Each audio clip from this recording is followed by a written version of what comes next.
Hello everyone, welcome to our channel আমাদের প্রতিদিন। আজকে আপনাদের সাথে একটা রেসিপি শেয়ার করছি, লিট্টি চোখা। এটা একটা ঝাড়খণ্ড আর বিহারের খুব ফেমাস রেসিপি। আপনারা অনেকে বাড়িতে বানিয়েছেন। আজকে আমি যেটা দেখাবো একটু অন্যভাবে। বানানোর জন্য আগে সাত্তুটাকে রেডি করে নিচ্ছি। একটু সাত্তু দিয়েছি, ওর সাথে কালো জিরা, একটু আজওয়ান, কাঁচা লঙ্কা কুচি, একটু রসুন কুচি, আদা কুচি, পেঁয়াজ কুচি, আর একটু এখানে আমের আচার দিয়েছি, সঙ্গে একটু তেল দিয়েছি। আর ভালোভাবে ওইটাকে সাত্তুর সাথে মিক্স করে নিচ্ছি। ভালোভাবে যে আচারটা আছে ওটা ডলে ডলে নিতে হবে, যাতে কোনো রকম শক্ত জিনিস না থাকে। আমার সাত্তুটা রেডি হয়ে গেছে। এখন চোখা বানানোর জন্য আমি একটা বেগুন, দুটো টমেটো আর একটা আলু সেদ্ধ করে নিয়েছি। আর তার সাথে পেঁয়াজ কুচি করে রেখেছি, রসুন কুচি করে রেখেছি, আর একটু কাঁচা লঙ্কা। ভালো করে এগুলোকে পরিষ্কার করে নিয়েছি, খোসাও ছাড়িয়ে নিয়েছি। এবার এটা বানিয়ে নেব। সবগুলো একসঙ্গে মিক্স করে নেব।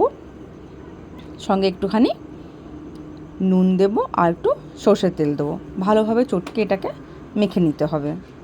এই যেভাবে করছি খুবই ইজি। আগে এটাকে বানিয়ে রেখে নিতে হবে, তারপর আমরা লিটিটাকে বানাতে শুরু করে দেবো। এটা এখানে বানানো হয়ে গেছে। স্বাদ অনুযায়ী নুন দিয়ে দিচ্ছি। ভালোভাবে এটা মেখে এটা উপর থেকে একটু ধনেপাতা কুচি দেওয়া হয়েছে। এখন আমাদের চোখাটা রেডি হয়ে গেছে।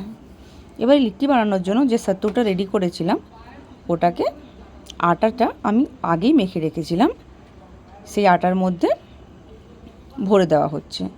এখানে যে আটাটা আমরা বানিয়েছি একটু সেটা শক্তভাবেই মাখতে হবে, খুব নরম আটা কিন্তু মাখা যাবে না। আরেকটা জিনিস লক্ষ্য রাখতে হবে, আটা মাখার সময় কিন্তু কোন রকমের ময়দা মেশাবেন না। আটাই দেবেন, সঙ্গে আপনারা তেল দেবেন। তেল দিলে একটু ভালো খাস্তা হবে। এই একই প্রসেসে আমি সবগুলোকে বানিয়ে নিয়েছি। এবারে একটা জায়গার মধ্যে জলটা ভালো করে গরম করে নিয়েছি। একদম ফুটতে শুরু করবে যে সময় জলটা, সেই সময় লিট্টিগুলোকে আমি দিয়ে নিয়েছি সেদ্ধ হওয়ার জন্য। ভালোভাবে এরকম ফুটবে, আর যখনই ওগুলো ফুলতে শুরু করবে, ওপরে ভেসে আসবে, কিছুক্ষণ সেদ্ধ করার পর ওটাকে আমি ঠান্ডা হতে দেবো। ঠান্ডা হয়ে গেলে কড়াইয়ের মধ্যে তেল গরম করে এইভাবে একে একে সব লিট্টিগুলো আমি ভেজে নেব। এই সময় কিন্তু গ্যাসের ফ্লেম মিডিয়াম থাকবে, আর অল্প আছে সুন্দর করে এপিট ওপিটগুলো ভেজে নিতে হবে। একইভাবে আমি সবগুলো ভেজে নিয়েছি।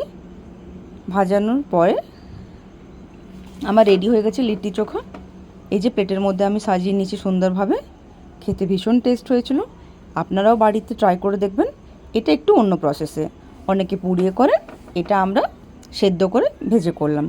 একবার ট্রাই করে দেখবেন, আর কেমন হয়েছে অবশ্যই কমেন্টে জানাবেন। রেসিপিটি ভালো লাগলে একটা লাইক করে দেবেন, শেয়ার করবেন, আর চ্যানেলটিকে সাবস্ক্রাইব করে পাশে থাকবেন। ধন্যবাদ।